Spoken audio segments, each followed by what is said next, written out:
Hello learners. In this particular session, I'm going to show to you how you can click images as we have already done the preview part in the last session. Now, I'm also going to talk about internal storage. This is private to the app and no other app in the phone can access this storage.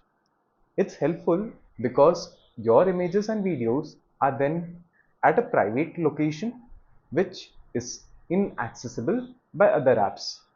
This adds a bit amount of security to your app. Also, it's a good practice that you don't dump on the cache memory, which is the default memory location when clicking images and recording videos. That can make the app slow and decrease the user experience.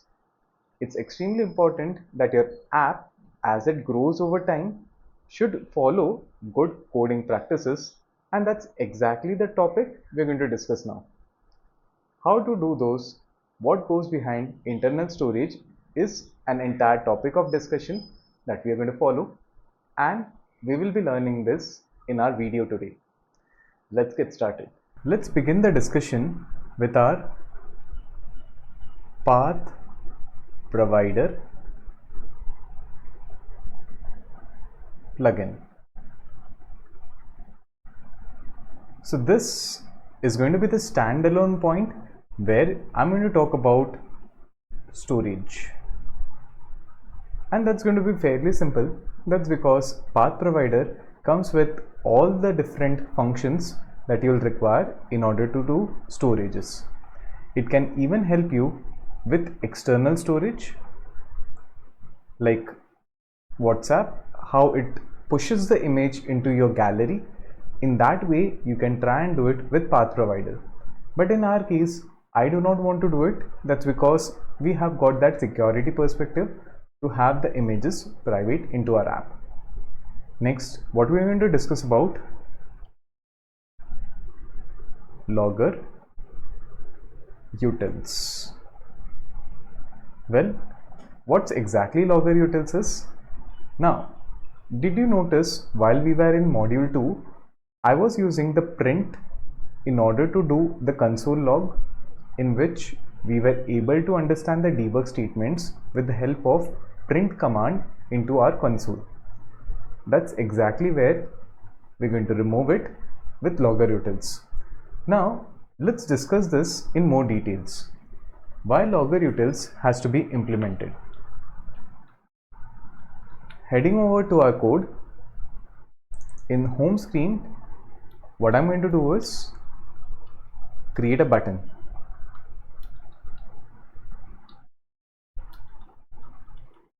And I'll put over here text as print something.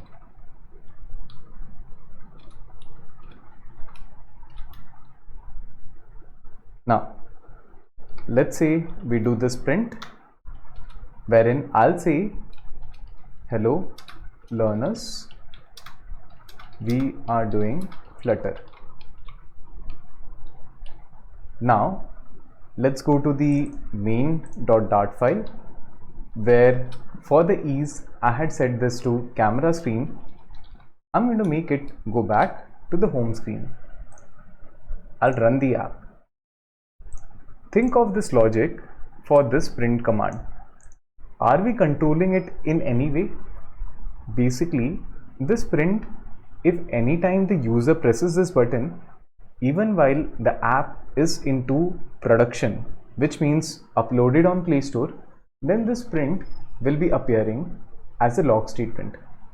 Imagine a hacker who connects his device to Android Studio and reads the logs. In this case, this print statement will surely print into the logs and he will be able to understand what the app is doing. What we are going to follow now is exactly to stop this printing on a production level app when we are making the app live on Play Store or App Store. That brings me to explain to you the logger utils. Look over here.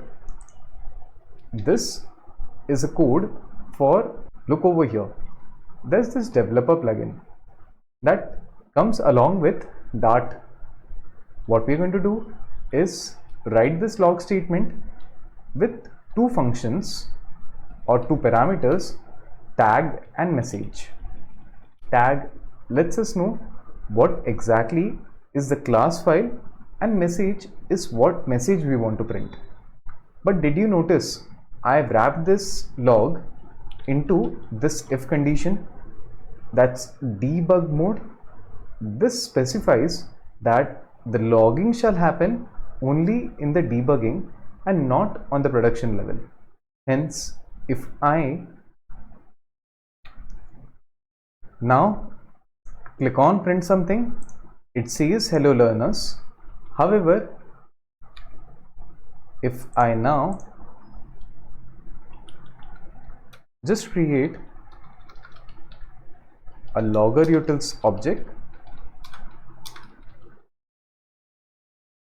and then I'll take the same message, but this time with logger utils I'll have the tag variable. So what's exactly the tag? Let's put the tag variable as home screen. So we now know which exactly is the log statement that's printing this particular message. Once we have that, I'll try and do a hot reload, which basically means if I now go ahead and try to do print something, this shows the class file name that has written this message. It's going to be important going further. That's because we will be having a lot of log statements, and logger utils is a perfect combination of security as well as we having the convenience of which class file is writing this log. What I'll now do is take this logger and put it on my camera screen, wherein over here inside the camera screen state I'll be using it for printing the path in which the image is being stored. What I have also done is implemented this path provider plugin. In fact, this plugin is the latest plugin which is available on PubDev while I'm recording this video. So next is in the camera screen. Do you remember the step 3 for clicking photos? Over here, let's begin the code to click a photo, wherein my function shall be responsible for clicking a photo out of my camera controller. Let's try something called as an X file. To use my camera controller to take picture. Well, what's an X file? Like PNG, JPEG, X file is kind of a file format that Flutter follows so that you can have a common file interface that's applicable to Android, iOS, desktop, etc. So what I'm going to next do is, after taking the image, I'm going to show to you how and where the image is being currently stored. So current image path is xfile.path. Like I was talking earlier in the video, by default the image storage location will be into the cache directory. But let's not go by a hypothesis. Let's be into a practical scenario.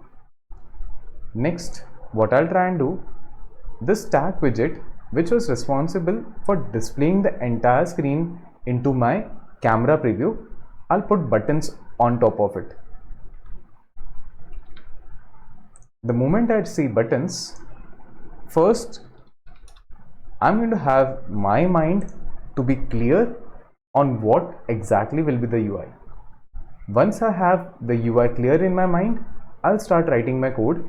That's because it helps me in removing the thoughts that will come in the way. So here is my circle icon. I'll put it on the center of the screen, wherein this entire screen is displaying my camera preview. Now, this part is a stack. Why it's a stack? That's because over here there is an entire camera preview which is there. Let me change the color to show it to you and do a send backward. Look at this icon. Is it placed on top of the camera part? That's exactly what we call as a stack. Hence, this stack, I'll try to align it to the center. Position from the bottom, let's say 40 pixels, and then display our icon. So I'll do icons dot circle outlined. I can play around and increase the size, but for now I'll keep it to 50. What I'll now do is navigate through the home screen. So let me remove this logo, and like always implement navigator.push, which pushes a new screen which is going to be my camera screen into the app. Let's try running our code from the very beginning to check if it shows the icon and it also pushes to this particular part. Well, I did something weird of not renaming the button. Let me keep it as start camera and do a hot reload. Now I have this button start camera. Let's click on it. It starts the camera and this is the icon. It camouflages along with my shirt. Let's try changing the color over here to white and also making it even bigger, like 90. Yeah, this looks like a good icon size. Perhaps on my screen sharing it's appearing a bit enlarged. On my device I can see it perfectly of a good size which I would desire. Feel free to change the size if you're not following up along with this 90. Next, I'm going to teach to you on gesture detector, on which you can keep a tap event, and that tap event shall be displaying or shall be calling our click a photo function. On hot reload, we will be getting the default location where we will be having our image being stored. So here I am on my camera, clicking on this and it says cache. Did you notice? That's exactly what we were talking about, not to dump exactly in the cache memory. That's because it's going to fill the app along with the lot of garbage. Now what I'll try and do is, using the path provider plugin,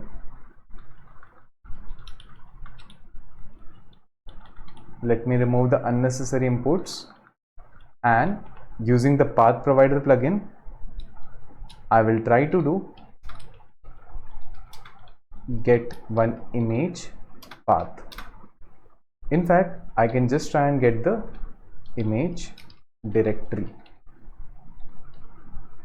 My mistake, I missed out on the letter L. I'll put an await get application documents directory. What's exactly this? Well, this is the part wherein we will be having our entire directory structure, and this will be private to the app. So let me not keep it as a string, in fact make it as a variable. That's because what I would want to do is the image path should be a combination of image directory dot path /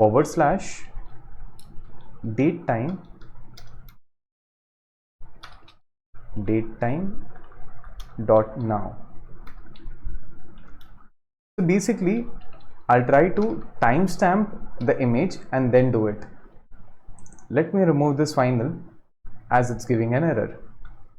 So what I'll try and do is comment this part and try to print this image path. So we will understand what exactly would be the directory structure that my app would be following. One round of hot reload, and when I click on this, it tells me app flutter, which basically means it's no longer dumped into the cache directory. What I'll now do is this image, I'll try to save it. So I'll try and do and await X file * save to image path. That's it. So look over here. How simple was it? We took the picture, we made the documents directory, we made according to the timestamp what exactly is the time duration that I would want on the image, and accidentally I added this curly brace. Let me remove it. Followed by, once we have the image path, we can try to save over there. In fact, now when I do a hot reload, I will be digging deep into the internal directory to show you exactly how the image got saved. So here I am on my camera app.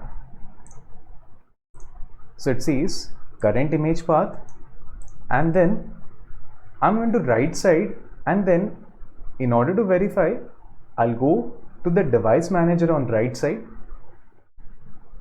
Over here, click on open in device explorer. Slightly pull it up. Inside data, again a data directory, I'll look for Hoping Minds.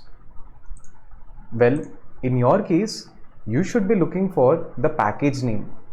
What's a package name?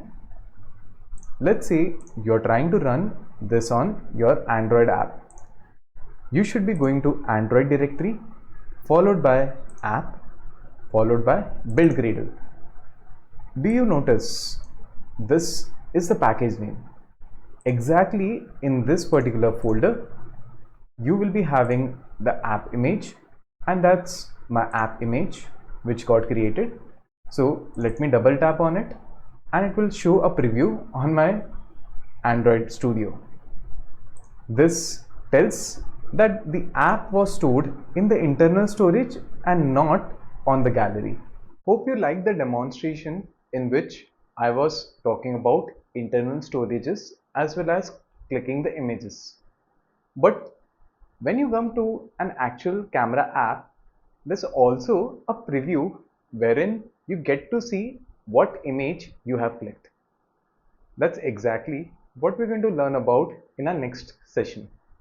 Stay tuned and keep learning with Hoping Minds.